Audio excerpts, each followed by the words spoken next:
રાજ્યમાં આગામી ચોમાસા પહેલા વરસાદી પાણીના વધુને વધુ સંગ્રહ અને સંચય માટે આગોતરા આયોજન કરવાની મુખ્યમંત્રી ભૂપેન્દ્ર પટેલે જિલ્લા કલેક્ટરોને સ્પષ્ટ સૂચના આપી છે.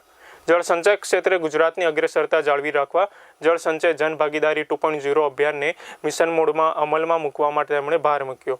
ભારત સરકારના જળશક્તિ મંત્રાલય રાજ્ય સરકારના સંયુક્ત ઉપક્રમે યોજાયેલી વિડીયો કોન્ફરન્સમાં મુખ્યમંત્રીએ રાજ્યભરના કલેક્ટરો સાથે અભિયાનની સર્વગ્રાહી સમીક્ષા કરી. બેઠકમાં કેન્દ્રીય જળશક્તિ મંત્રી CR પાટીલ દિલ્હીથી જોડાયા, જ્યારે મુખ્યમંત્રી મુખ્ય સચિવ MK દાસ સહિત વરિષ્ઠ અધિકારીઓ ગાંધીનગરથી હાજર રહ્યા. બનાસકાંઠા, કચ્છ અને રાજકોટના જિલ્લાઓએ પોતાના વિસ્તારમાં ચાલી રહેલા જળ સંચય કાર્યો અને આગામી આયોજન અંગે પ્રેઝન્ટેશન રજૂ કર્યું.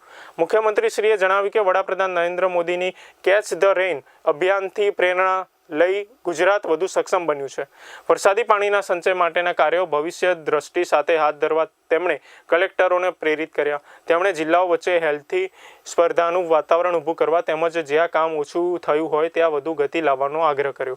રાજ્ય સરકારે દરેક ધારાસભ્યોને જળ સંચય માટે 50 લાખ રૂપિયાની ગ્રાન્ટ ફાળવી છે. ઉપરાંત કેન્દ્ર સરકાર દ્વારા ફાળવાયેલી 553 કરોડ રૂપિયાની સહાય માર્ચ 2026 પહેલાં ખર્ચાઈ જાય તે માટે તાત્કાલિક કામગીરી હાથ ધરવા જણાવ્યું.